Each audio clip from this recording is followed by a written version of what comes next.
Bonjour à tous, comment allez-vous? Bien. Est-ce que vous connaissez Franck? Oui.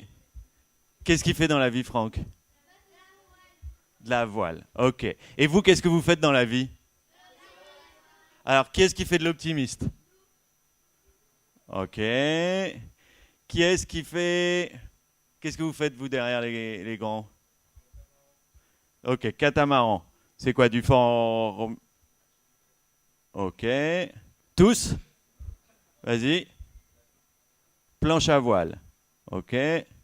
Là-bas? Planche à voile.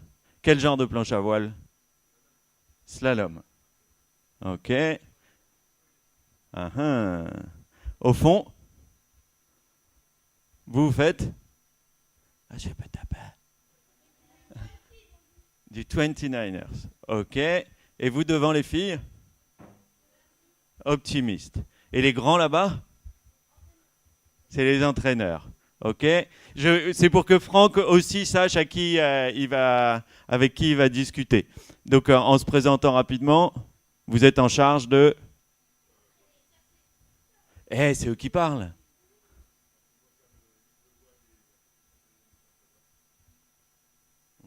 Et il a des enfants véliplanchistes, Goyard.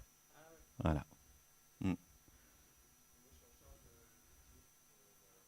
Ok. Et derrière, on a donc du CTOS et de la province sud. Comité territorial olympique et sportif. Yann, qui était aussi entraîneur des équipes de France de planche.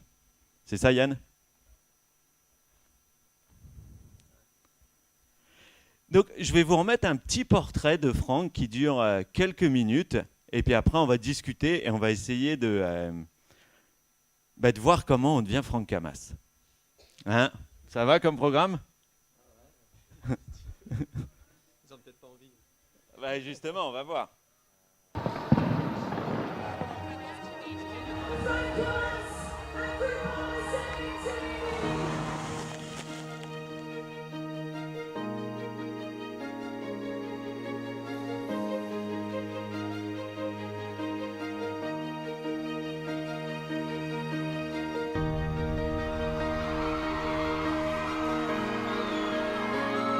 Le navigateur Franck Camas et son équipage ont battu hier le record de la traversée de l'Atlantique Nord à bord de leur trim arrangé. Il a remporté le trophée Jules Verne à la voile en bouclant le tour du monde en moins de 49 jours.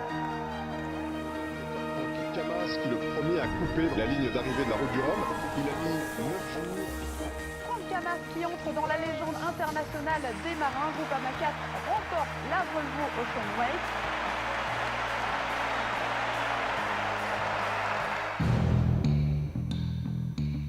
La route du Rhum de Franck Camas aura duré moins de 7 heures. C'est terminé pour Franck Camas et son équipage. Il n'y aura pas de record du Tour du Monde à la voile. En 17 ans, il y a forcément de la casse technique, des chavirages, mais à chaque fois, on est allé au-delà parce que ce partenariat repose sur une confiance mutuelle sur le long terme.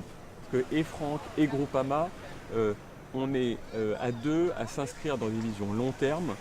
Et finalement, je dirais que même les échecs ont été source de victoires par la suite, parce que c'est ça qui a témoigné de la solidité du duo.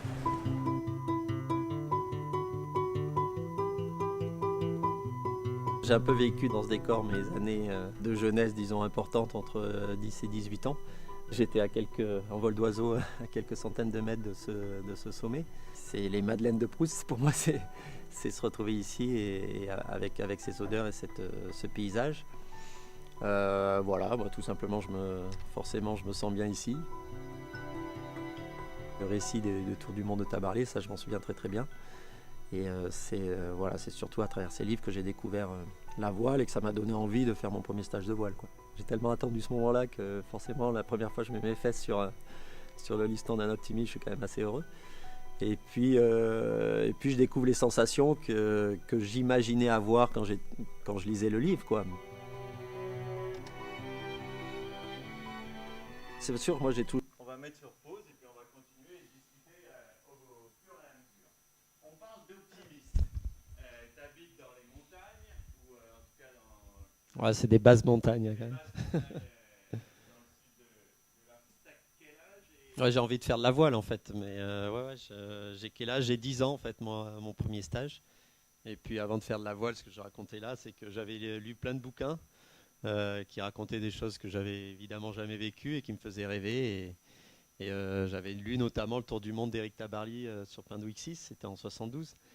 Et voilà, de pouvoir faire le tour du monde juste avec le vent et un bateau, je trouvais ça assez extraordinaire et très éloigné de ce que je faisais. Donc la mer, je la connaissais pas du tout. Et c'est ça qui était magique, c'est d'aller à la découverte de quelque chose complètement inconnu à ce moment-là. Vous connaissez des récits de navigateurs. Il parlait de Tabarly. Est-ce que c'est un nom qui vous dit quelque chose? Ouais, en fait, c'est un marin qui a fait découvrir à beaucoup d'autres marins en France la voile. C'est quelqu'un qui a battu les Anglais sur leur course mythique qui était la Transat anglaise en 64. Donc c'est vrai que vous étiez loin d'être né à ce moment-là. Mais il est revenu triomphalement. Il a descendu les Champs-Élysées à l'époque. C'était extraordinaire de pouvoir battre les Anglais sur leur terrain et sur les bateaux, évidemment. C'était nouveau de pouvoir traverser les océans en solitaire. Et voilà, Tabarly a mis le pied à l'étrier à beaucoup de monde. Ensuite, il a fait des tours du monde, il a fait la Whitbread, il a fait des routes du Rhum, etc. Donc c'est un marin de légende pour les Français. Comme Franck Camas, c'est une légende vivante de la voile pour les Français. Qui est-ce que vous connaissez comme navigateur? Lui, il a 10 ans et il pense à Tabarly. Vous avez 10 ans et plus de 10 ans, vous pensez à qui? Peter Burling. Pas mal, pas mal. C'est qui Peter Burling? Ouais. Qui a gagné la Coupe d'Amérique quelques mois et qui est peut-être en train de gagner la Volvo Ocean Race. Il reste encore une étape et il peut la gagner encore. Toi, tu as dit ton papa. C'est qui ton papa? Pardon? C'est Sylvain. Ok, grand navigateur. Est-ce que vous avez des exemples, des navigateurs qui vous font rêver ou qui vous interpellent? Qui a un poster de marin dans sa chambre? C'est qui? Antoine Albo, planche à voile. Ok. Recordman de champion du monde, 24 championnat du fois monde, ou je crois. 27 fois. Combien de fois champion du monde? 24. Ouais. Ok. Est-ce que justement il y a des marins qui vous font plus rêver que d'autres? Est-ce que c'est plus par exemple la Coupe de l'Américain? Est-ce que c'est plus la course au large? Le Vendée Globe? Qu'est-ce qu'a dit le Vendée Globe? Est-ce qu'il y a des navigateurs du Vendée Globe à qui tu penses? Ouais. Thompson. Et le dernier qui l'a gagné, c'est qui? Le dernier qui a gagné le Vendée Globe?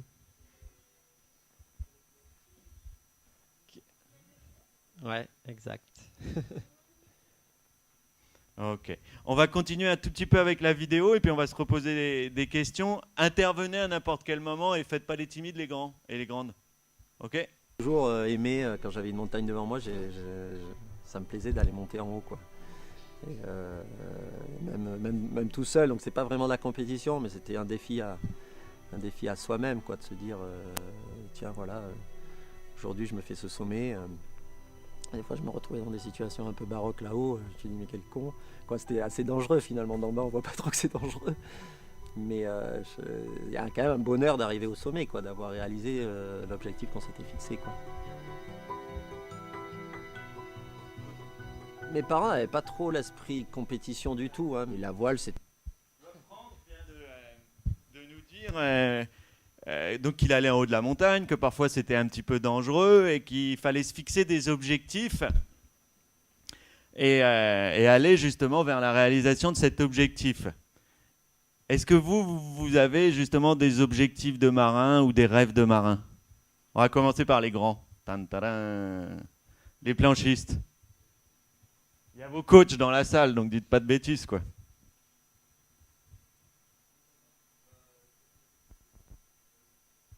Gagner la PWA, donc c'est un circuit professionnel en planche à voile.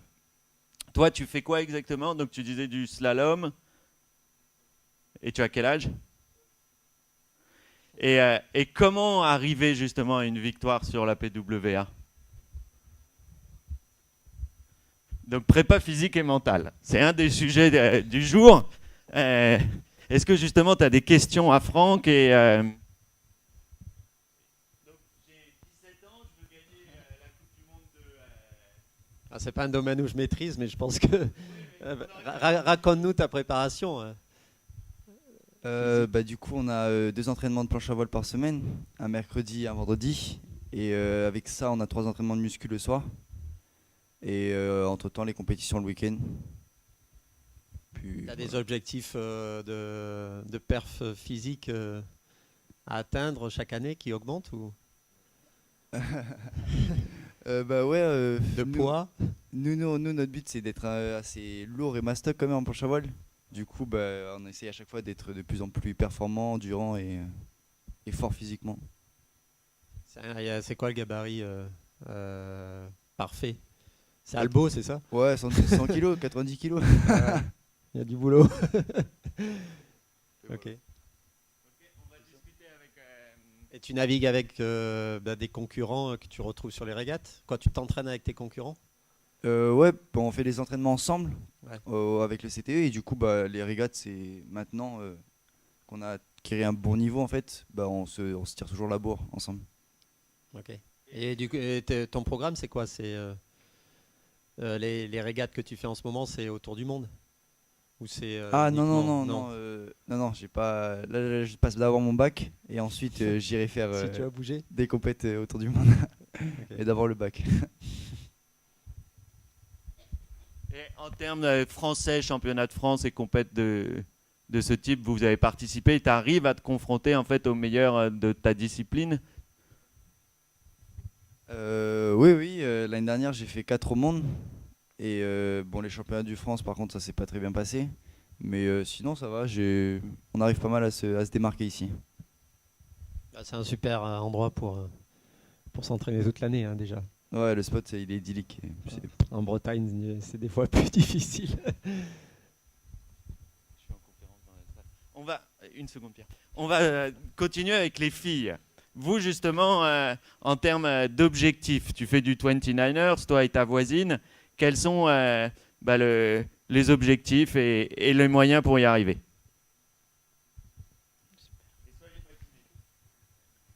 Nous, on a commencé le 20 en début d'année. Donc là, les objectifs pour l'instant, c'est de progresser. Et c'est quel type de régate? C'est pour aller au championnat de France, par exemple? Là, pour l'instant, c'est le championnat de Nouvelle-Calédonie en fin d'année. Il y a combien de bateaux? Je sais pas. Là, pour l'instant, il y a 10 bateaux, mais après, je sais pas combien il y a d'équipage. Au championnat de Nouvelle-Calédonie, il y a combien de bateaux à ce moment-là? Il y a 10 bateaux, mais 10. je pense qu'on va tourner. Okay. Et voilà. Vous avez fait Opti, Laser et 29er, c'est ça? Laser, j'en ai pas trop fait. Ouais. Et du 420, il n'y a rien entre Laser et 29er? Entre Optimist et 29er, c'est que le Laser? Ouais, entre les deux? Ici, je pense. Après, ouais. Je sais pas. Du 420, moi je pensais. Mais à la rigueur, maintenant, ça passe directement au 29er. Et après, le but, c'est quoi? C'est de faire quel type de bateau après le 29er?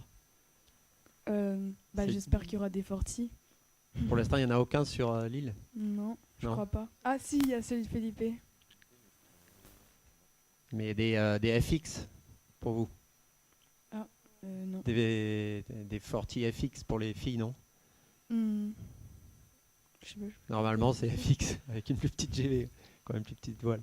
Ah. Et après, ça va jusqu'au jeu, quoi, en FX, normalement. Ouais.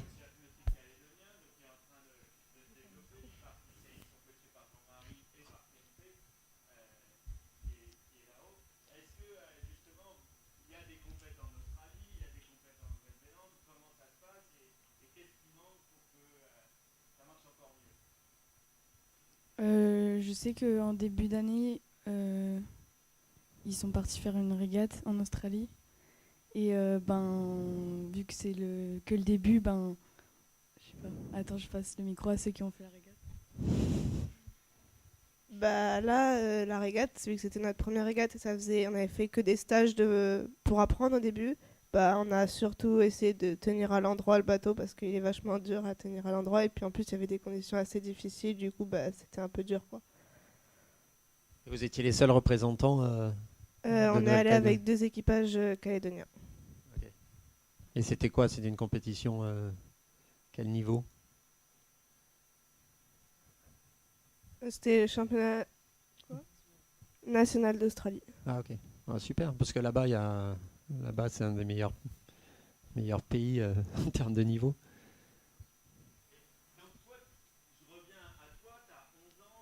Mais moi, en fait, j'ai pas fait beaucoup d'olympisme à part récemment, mais quand j'étais jeune, j'ai fait quand même de l'optimiste, ensuite du 4-20, c'est pour ça que j'en parlais. Et après, je suis monté très vite sur des plus gros bateaux, et donc j'ai un peu abandonné la filière olympique.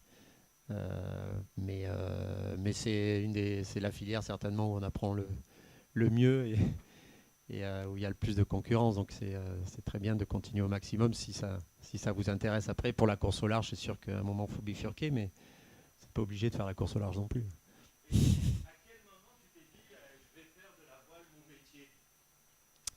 Parce que tu fais de l'opti et puis c'est bien plus tard. C'est bien plus tard. Et puis quand je me suis dit je vais faire de la voile mon métier, c'était pas forcément en faisant de la régate. Donc je me suis inscrit dans une école en Bretagne pour être skipper. C'était l'INB, c'était une école issue de l'école de voile des Glénans. Donc c'était assez éloigné de la course quand même. Après j'ai toujours aimé faire de la course et de la régate, ça me plaisait, mais j'avais pas, à 18-19 ans, j'avais pas encore un niveau et de l'expérience énorme. Non, mais en optique, j'ai pas fait une seule régate, je crois. La seule régate où j'ai commencé à faire, c'est en 4-20 à Marseille. Et là, ça allait pas trop mal, mais on avait un bateau école, on n'en faisait pas beaucoup, et j'en ai fait réellement qu'une année sérieusement, quoi. Et là, j'avais 14-15 ans. Mais ouais. En fait, j'habitais loin de la mer, contrairement à vous. Donc c'était à chaque fois un défi d'aller au port. Non. Est-ce qu'on a le film? On peut continuer, on en a d'autres à vous montrer. Est-ce que vous avez des questions?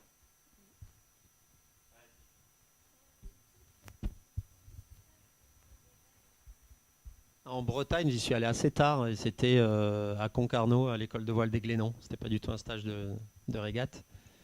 Et c'était la première fois que je découvrais la Bretagne d'ailleurs. Je sortais parce que j'ai fait mes premiers bords à Marseille. Et c'est là où j'ai fait de l'optimiste et du 4-20. Et en Bretagne, c'était bien plus tard. Et je voulais devenir moniteur de voile à 14 ans. Et du coup, j'ai fait des stages pour l'être. Qu'avez-vous ressenti au Vendée Globe? Quelle est moi, j'ai sensation? jamais fait le Vendée Globe.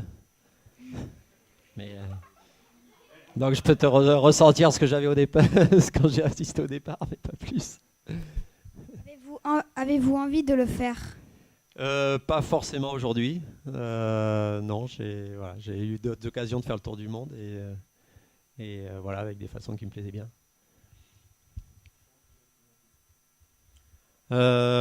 C'est important parce qu'on apprend énormément quand on passe d'un bateau à l'autre et on comprend. Quand on arrive à s'adapter vite, c'est qu'on a bien compris le fonctionnement général des bateaux, la tactique, la stratégie qui est forcément liée aux caractéristiques du bateau. Donc d'être capable de le faire, je pense que c'est important. Jeune, c'est pas facile. Je pense qu'à un moment, il faut quand même réussir à avoir un très bon niveau dans la série, et ça demande de se concentrer fortement dans cette série-là. Et après, lorsqu'on a atteint un certain niveau, je pense pour passer les dernières marches avant les très grandes victoires aux Jeux Olympiques, je pense que c'est important de pouvoir justement commencer à varier les plaisirs et c'est comme ça qu'on va peut-être avoir des plus par rapport à la concurrence. Et on voit les tout bons qui gagnent les Jeux, c'est des gars qui sont capables, qui ont fait beaucoup de séries, qui montent sur des gros bateaux de régate, qui reviennent sur leurs dériveurs, qui font la Volvo Ocean Race ou qui font la Coupe de l'America Et cette capacité montre qu'ils dominent le sujet.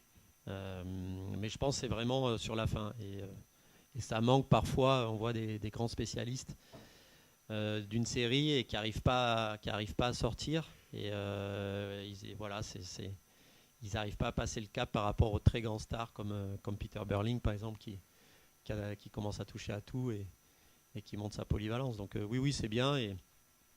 Et aussi toute la partie sur les gros projets.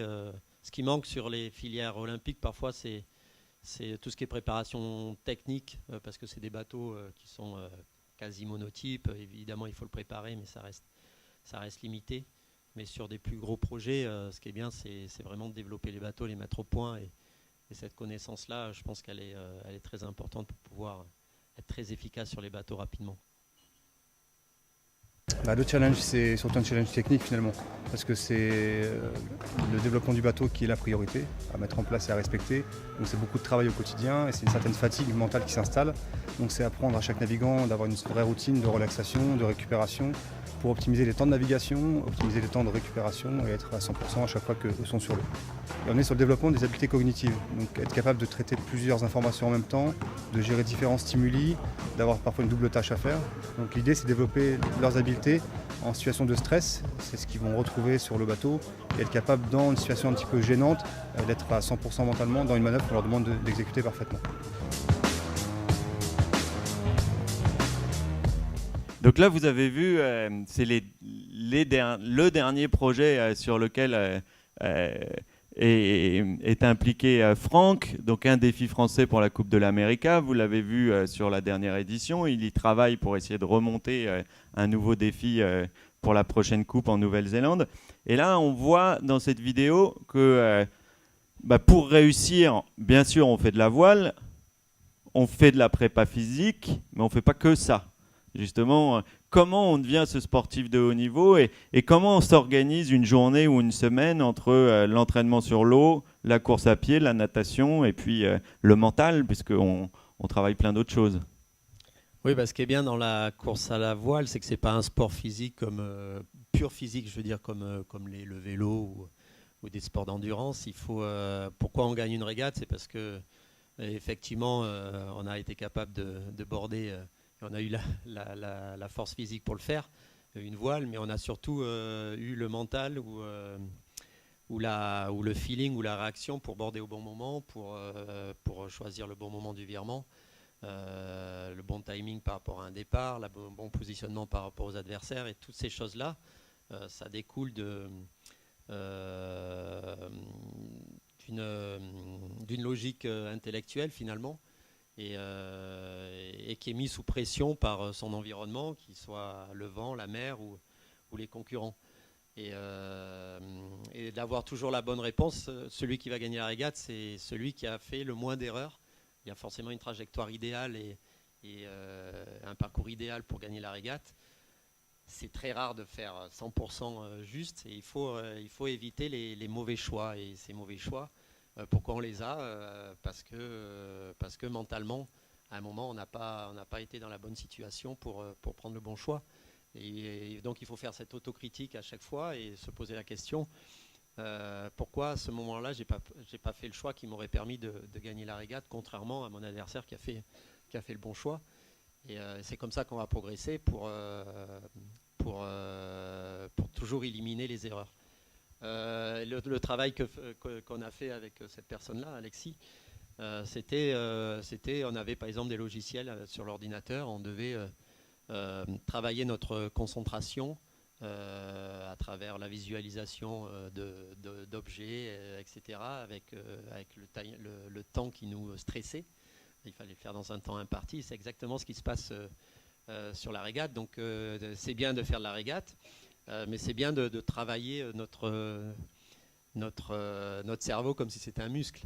Et c'est comme ça qu'on développe nos capacités cognitives, et c'est comme ça qu'on va gagner des régates. Et c'est fabuleux dans ce sport, c'est que c'est pas du tout que physique, quoi. Donc le physique est important, notamment des séries et des rôles à bord qui sont super importants. Donc il faut avoir atteint un niveau, mais à la rigueur, c'est presque le truc le plus simple à atteindre, parce que Il suffit de passer des heures, alors c'est pas toujours marrant, hein, des heures en salle de sport, mais le niveau physique, on l'atteint relativement logiquement, quoi. Mais voilà, l'intellect, c'est beaucoup plus difficile à appréhender et à progresser là-dessus. Donc il y a des exercices qu'on peut faire, et c'est bien de pouvoir travailler en dehors de ce qu'on fait réellement en régate, ou peut-être qu'on voit 10 fois la même situation dans la journée. Et à un moment, c'est pas ça qui va nous faire gagner la prochaine régate, parce que la situation, on la connaît bien. Mais dans la régate, il y a toujours un imprévu, et c'est à ce moment-là où il faut être meilleur que nos adversaires. Voilà, donc qu'est-ce qu'on faisait pendant la question, c'était qu'est-ce qu'on faisait pendant une semaine de préparation à la coupe. C'est quotidiennement, c'était assez rythmé, avec 1h30 de préparation physique pure en salle. Alors on était 8 équipiers, 8 marins sur ce projet. Il y en avait 6 à bord, et donc des titulaires et des non titulaires. Bon, au début tout le monde était titulaire, ensuite juste quelques jours avant la première régate, on a décidé des titulaires. Et sur ces gars-là, il y en avait 2 qui n'avaient pas un rôle très physique, qui était le barreur et le régleur de grand voile, donc les 2 personnes à l'arrière. Et puis après, il y avait 4 personnes qui, eux, mettaient de l'énergie dans le système pour pouvoir régler le bateau, donc que ce soit pour pouvoir tourner le winch de l'écoute de grand voile, ou pour pouvoir mettre de la pression hydraulique pour pouvoir bouger les foils, bouger les réglages de l'aile. Et ces gars-là, ils devaient faire 95 kg, et ils devaient pousser, c'était l'objectif, 135 kg, je crois, en développé couché. Et ensuite, ils avaient des tests aussi à faire sur les colonnes. Ils devaient aller jusqu'à 300 watts sur 10 Très minutes. physique, comme, Ouais, les régates étaient courtes, 20 minutes, mais c'était des sprints pour eux, et ils étaient au bout. Et ça veut dire qu'à la fin d'une régate, on avait même le droit de changer 2 personnes. Donc quand on avait 2 régates dans la journée à suivre, on changeait 2 personnes pour mettre du sang frais sur les gars devant. Donc ça, c'était la partie physique pour ces gars-là, c'était super important. Et la partie un peu cognitive pour les 2 derrière, c'était aussi super important. Et nous, il fallait qu'on soit plutôt léger à l'arrière, avec le régleur de GV, pour pouvoir permettre aux gens de devant d'avoir le maximum de poids, parce que le poids total de l'équipage, il était à 87,5 de moyenne. Donc voilà, ceux de devant, ils faisaient 95, et moi derrière, je faisais 63, quoi. Donc il fallait vraiment rentrer dans ces critères-là. Et d'où la préparation physique qui devait être bien cadrée. On faisait de la salle, on a fait aussi la natation, comme on a pu voir. Ensuite, on allait, souvent on passait 1h30 à préparer la navigation, parce qu'on naviguait quand même quasiment tous les jours quand on pouvait. Et 1h30, c'est-à-dire, on regardait notre job list de la veille, tout ce qu'on devait mettre en place techniquement sur le bateau, travailler avec le short team, qui eux travaillaient parfois de nuit pour pouvoir nous permettre de naviguer avec les évolutions dans la journée. Et on travaillait avec eux le matin, juste avant la navigation, pour voir si tout était en place, et on était content de ce qu'ils avaient fait la nuit, pour certains. Et ensuite, mise à l'eau de ces bateaux-là, c'est pareil, c'est 1h30 à 25 personnes quand même. Il y a les 8 équipiers plus une vingtaine d'encadrements pour permettre de mettre à l'eau le bateau avec la grue. C'est un gros dossier, parce qu'il y a l'aile, l'aile, il faut qu'elle soit toujours face au vent. Donc c'est une plateforme qui tourne sur un parking avec la grue. Et voilà, donc un dossier pour mettre ce bateau à l'eau. Ensuite, on naviguait 4 heures. On mangeait juste avant de partir, on naviguait 4 heures avec des objectifs de navigation qu'on avait préparés avec le coach avant. C'était Bertrand Passé, notre coach. Et lui, il menait l'entraînement sur l'eau avec les phases d'entraînement qu'on avait choisies. Ça pouvait être de la manœuvre, ça pouvait être de la mesure de performance. Et voilà, et beaucoup de manœuvres en fait, parce que c'était le gros challenge de ce bateau-là. En performance pure, par exemple, juste sur l'entraînement et sur la connaissance du bateau par les marins, on a gagné 25% quand même de vitesse en VMG, pour ceux qui connaissent, au pré au portant sur les 3 derniers mois avant la coupe, quoi. Donc c'est avec le même matériel, on avait beaucoup d'outils en main pour pouvoir régler différemment le bateau et connaître les optimums à chaque fois. Et puis le soir, on est arrivé, il y avait aussi une équipe de performance qui récoltait toutes les datas qu'on avait sur l'eau. Il y avait une centaine de capteurs sur le bateau à 10 Hz, et on avait eux, leur rôle, c'était de nous sortir des courbes du performance du bateau en fonction des conditions qu'on a eues. Et pourquoi on a réussi une manœuvre, pourquoi on l'a raté, qu'est-ce qu'on a fait dans le réglage pour pouvoir pour connaître où allaient être les optimums de manœuvre et de réglage. Donc ça, c'était un travail. On en a terminé par un petit briefing le soir avec cette équipe-là qui avait préparé le débriefing. Et ça a duré 3/4 d'heure et on faisait une job list le soir pour repartir le lendemain. Donc c'était assez long. C'était 6 jours sur 7. On essayait de faire un jour off par semaine. Mais des fois, on n'y arrivait pas. On est parti tard dans ce projet. Donc il fallait aussi rattraper un peu le temps qu'on n'a pas eu. Vous avez vu à un moment, il y avait dans la petite vidéo qu'on a vue, il y avait comme un joystick et il faisait des tests pour le mettre sous pression. Est-ce que ça vous est déjà arrivé d'être dans une compétition sous pression ou d'être dans le doute ou vous posez des questions? Qu'est-ce qui a dit oui? Ok. Et dans ces cas-là, qu'est-ce que tu fais et qu'est-ce qui se passe dans ta tête? Tu stresses beaucoup?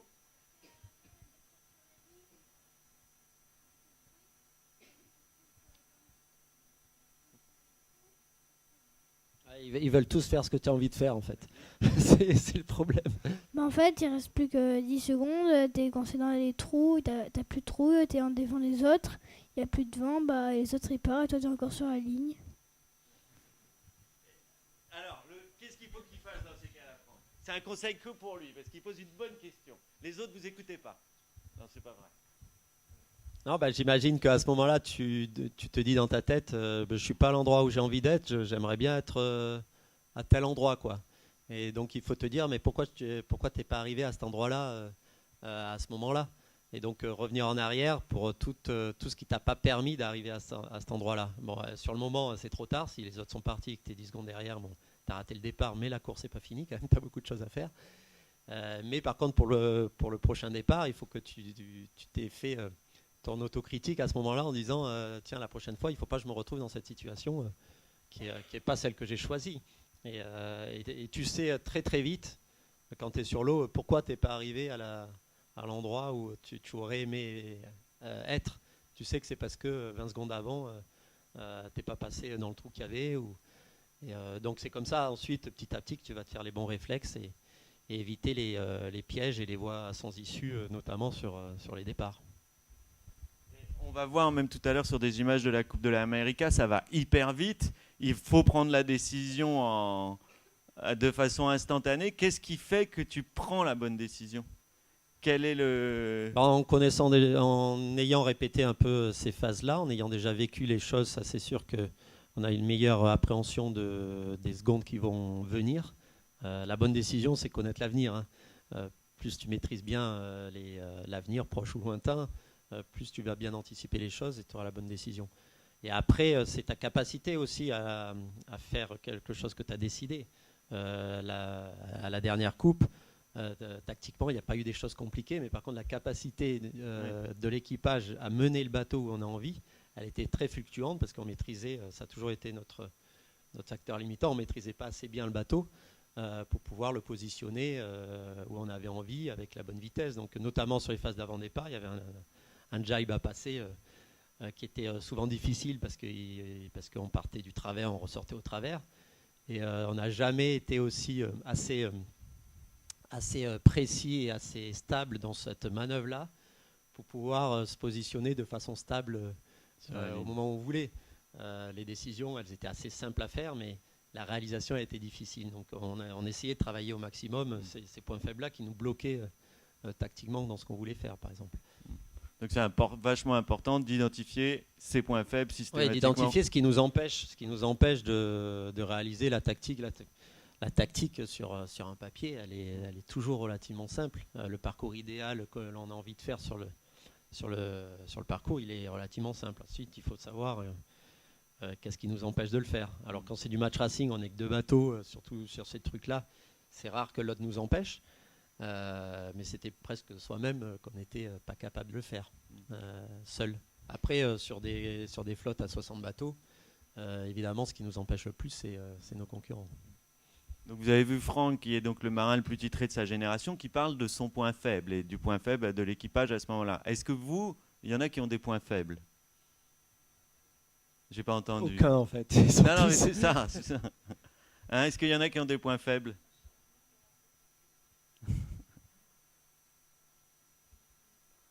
Vas-y, tiens, toi c'est quoi? Moi, c'est dans le gros temps, je suis léger, j'arrive pas à tenir mon bateau à plat. Et ça va venir le poids.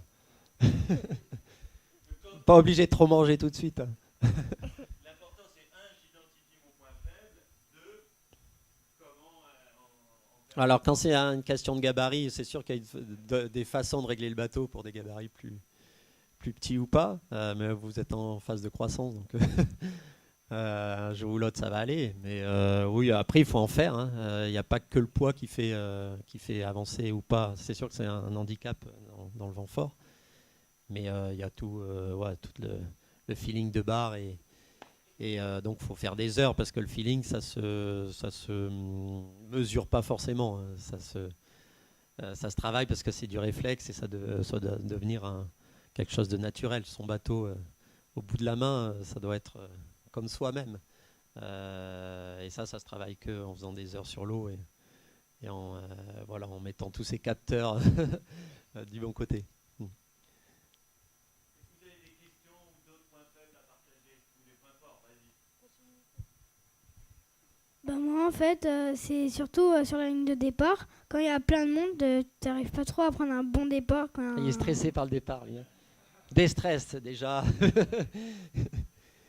Te mets pas trop de pression. Mais c'est un super jeu, le départ. C'est un super jeu, il faut que tu prennes ça comme ça.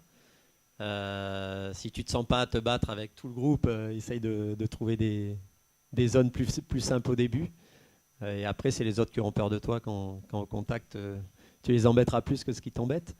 Mais faut aussi en faire. Il faut que tu aies une théorie dans ta tête avec des objectifs de départ. Tu dis et voilà, et pas se mettre dans des situations compliquées quand t'es pas sûr de toi au début. Il y a des endroits au départ qui sont plus simples que d'autres. Il faut arriver à les identifier. Même si tu as envie de partir au meilleur endroit de la ligne, si à chaque fois ça passe pas, essaye un endroit un peu plus simple où il y a un peu moins de monde, et puis petit à petit tu vas prendre confiance. Est-ce qu'il t'arrive d'avoir à gérer la situation difficile où ton instinct ne dit pas la même chose que ton raisonnement? C'est pas une dichotomie comme ça dans la tête, on se dit pas l'instinct et le raisonnement, pour moi c'est assez lié dans le fond. Après c'est difficile de se dire j'ai pris cette décision par instinct ou par raisonnement. Par instinct, quand on n'a aucune raison de prendre une décision, quand même, je me méfie beaucoup. Si je me dis tiens faut aller là, j'ai des bonnes raisons de le faire et je peux les communiquer. Déjà en équipage on est un peu obligé de communiquer parce que sinon ils se disent que je prends toutes les décisions au hasard. Donc c'est souvent raisonné en fait. C'est souvent raisonné. Alors peut-être c'est dans l'instant et dans l'urgence du temps, on va pas le formaliser, le dire avec les mots. Mais après je pourrais l'expliquer très bien pourquoi j'ai pris cette décision-là. Il y a toujours une bonne raison et voilà, après on peut appeler ça de l'instinct parce que ça peut être très rapide, mais dans le fond c'est raisonné pour moi.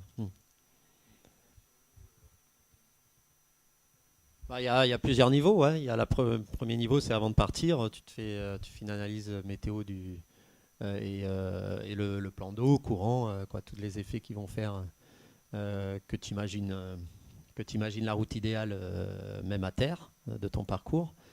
Et après sur l'eau, l'observation peut te donner d'autres indications, voire opposées à ce que tu avais imaginé à terre. Ce qui est très bien, c'est évidemment de tester le parcours avant de partir, donc avec un collègue faire des bords opposés pour voir les côtés de plan d'eau, parce que finalement le premier choix il est super important parce que c'est ce qui va te placer sur la régate. Et ce choix-là, il est jamais évident. C'est sûr que il y a des plans d'eau qui sont évidents, il y a des bords obligatoires tout le temps. Il y a des plans d'eau où des fois tu as des grosses surprises par rapport à ce que tu avais imaginé.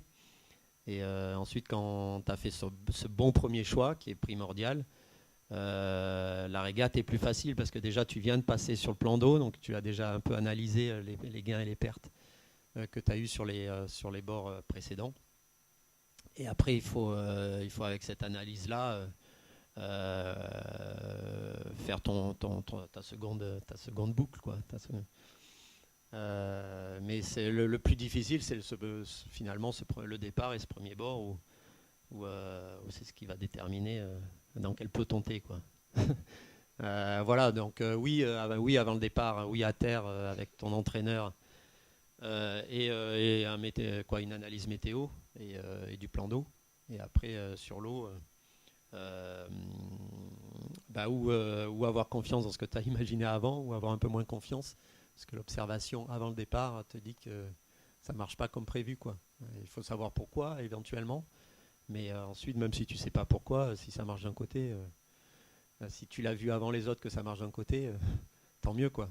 Il y a une partie de la flotte qui ne l'aura pas vu et tu seras dans le bon coup.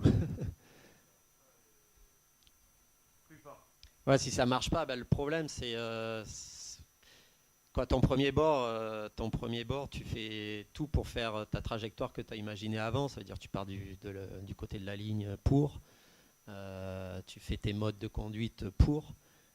Si au milieu tu t'aperçois que tu t'es trompé, après tu sais que tu vas pas gagner ta régate.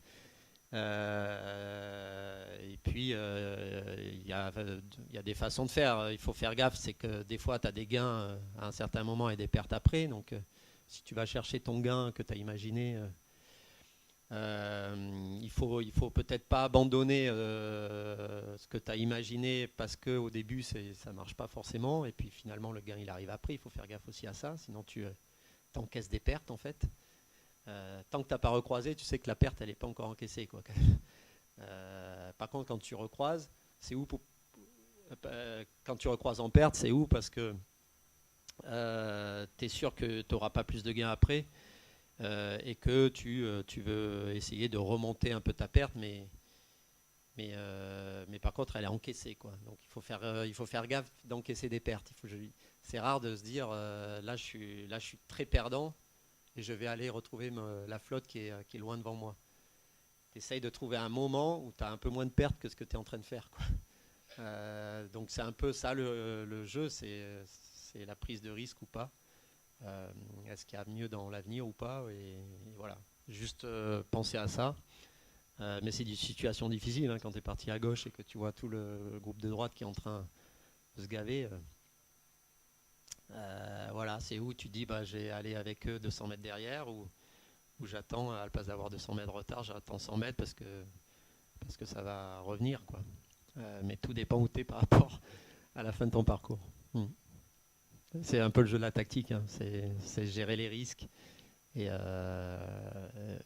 voilà, et puis gérer ton classement aussi, hein. Plus la régate avance, plus tu peux ou pas prendre des risques vis-à-vis de ton classement général, quoi.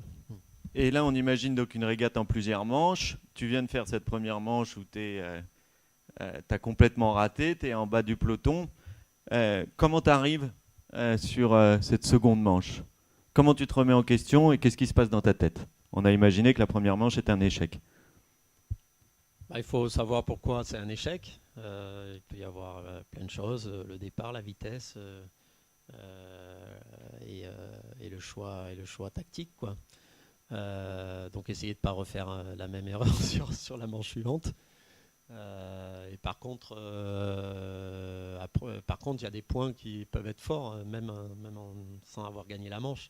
On peut se dire tiens, je vais vite. Dans ce cas-là, si je suis toujours rapide par rapport à mes adversaires, j'ai pas besoin non plus de me démarquer quand le côté de plan d'eau n'est pas d'une grande évidence. Je reste avec mes adversaires. Je fais pas trop d'écart, pas trop de levier parce que j'ai confiance dans ma vitesse. Et par contre, si c'est ma vitesse mon point faible, alors soit je trouve des solutions pour aller plus vite, soit par contre je suis dans une situation où au contraire il faut prendre l'écart et prendre l'écart évidemment du bon côté par rapport à ses adversaires, quoi. Après l'idéal c'est de ne pas avoir de point faible, c'est toujours ça. On a des questions, vas-y.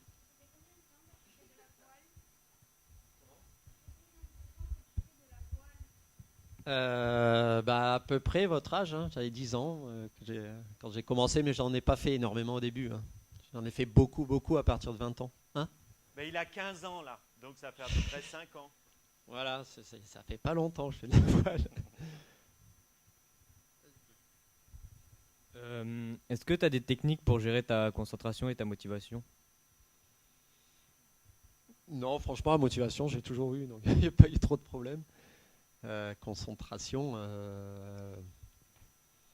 ouais, je pense que chacun se sent. Il faut, je pense, être vachement à l'écoute de quand tu as réussi une régate, que tout est allé bien. Tu te dis, tiens, pourquoi c'est allé bien? Pourquoi j'étais toujours dans le bon coup? J'avais les yeux bien ouverts et tu essayes de refaire la même chose, même de faire la même routine avant d'aller sur l'eau. Tu vois, il y a des routines, c'est super important. Les joueurs de foot, ils ont des routines aussi quand ils mettent leurs chaussures.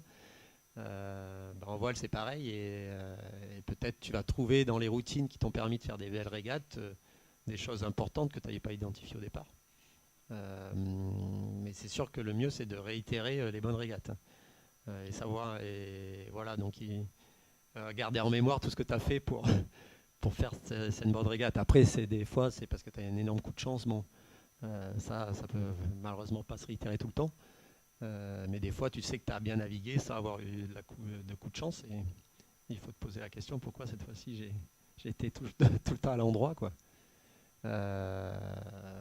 Voilà, ouais, je sais pas quel autre...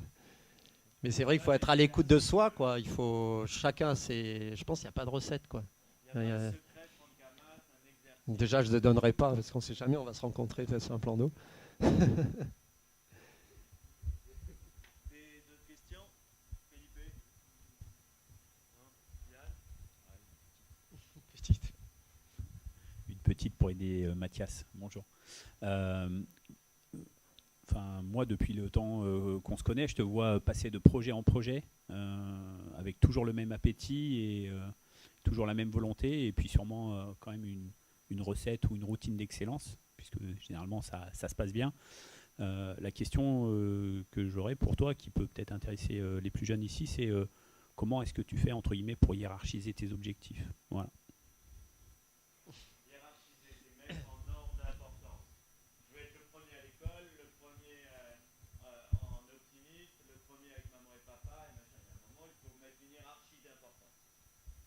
Ouais, ou hiérarchiser, ouais. Je sais pas si c'est les objectifs.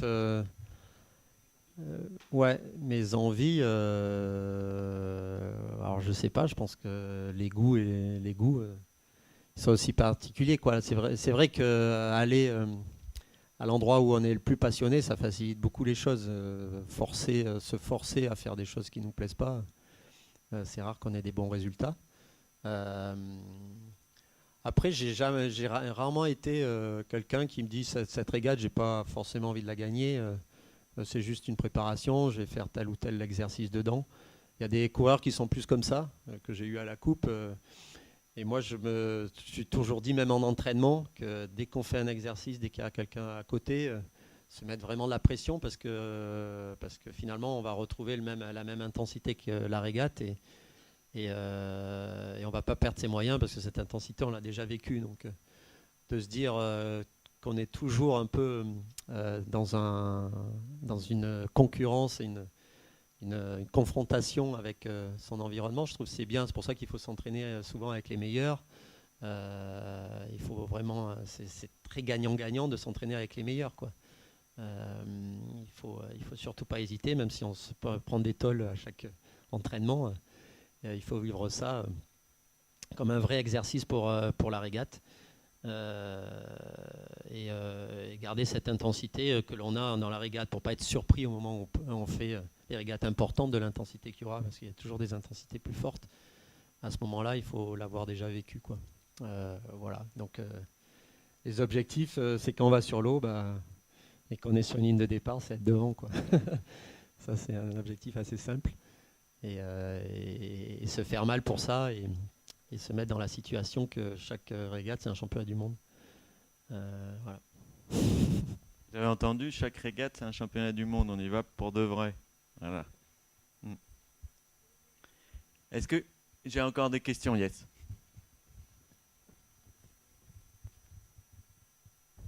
bonjour. Du coup, je pense qu'ils vont tous être confrontés à un moment à la recherche de sponsors pour éventuellement vendre leurs produits, pour essayer de partir quelque part ou quoi que ce soit. J'aimerais savoir comment toi, tu as commencé et comment tu es allé directement démarcher ton premier sponsor et comment ça se passe pour leur donner un petit conseil ou je sais pas si tu as pris des cours pareil, ou quelque chose. Il n'y a pas de règle. Moi, j'ai pas trouvé mon premier sponsor en allant les voir. J'ai participé à une course pour les jeunes et celui qui gagnait la course, il avait un sponsor pour une année. Mon premier sponsor, c'était ça. C'était pour faire le Figaro. Et voilà, après, pendant 4 ans, ça a été un peu ça. Il y a eu Skipper Elf, il y a eu pendant 2 ans. Et puis, mon premier sponsor, c'était Athéna Assurance et qui est venu presque. Voilà, c'est presque lui qui est venu. Donc, c'est pas le bon exemple. Pour gagner le Figaro donc il cherchait quelqu'un qui était capable, qui était dans les 5 premiers pour gagner le Figaro. Après c'est surtout les partenaires, même quand on a un tout petit, il faut vraiment le contenter, c'est-à-dire lui donner ce qu'il a prévu ou les retombées qu'il a prévues, la communication qu'il a prévue quand on a vendu la chose, et c'est que en justifiant, en se mettant en confiance avec son partenaire, qu'on va en trouver d'autres ou qu'on va développer ce tout petit partenariat au début qui peut se développer. Donc il ne faut pas négliger les tout premiers contacts et ça peut devenir gros si l'histoire commence bien et en plus ça fait effet boule de neige avec d'autres partenaires potentiels. Voilà, quand une histoire se passe bien avec un tout petit partenaire, mais il peut y en avoir d'autres et les décideurs, ils se parlent entre eux. Et c'est aussi comme ça que ça marche. Après, la voile olympique, elle est difficile à vendre, mais elle n'est pas chère aussi. Mais il n'y a pas énormément de retombées, de visibilité dans les grands médias, malheureusement.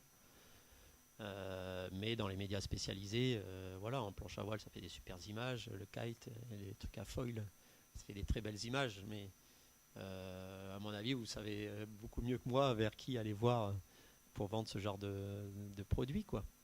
Après, il faut se vendre soi-même. Ça marche beaucoup en interne aussi, le sponsoring voile. S'il n'y a pas de visibilité grand public, il peut y avoir un vrai effet de motivation interne pour les équipes du sponsor, et ça il faut vraiment le proposer et échanger et faire vivre en interne vos activités et l'image, vos activités qui va représenter l'image du sponsor en dehors de leur entreprise, et ça c'est une vraie motivation pour les équipes internes qui travaillent et qui soutiennent ces projets-là, et c'est parce que l'interne fonctionne bien que ça va continuer et que ça va grandir. Mais un patron, il n'ira jamais contre la volonté de tous ses collaborateurs continuer à faire une activité. Donc, s'il fait une activité, s'il pousse et sponsorise une activité, c'est qu'il a des soutiens forts en interne. Donc, il faut vraiment travailler là-dessus aussi.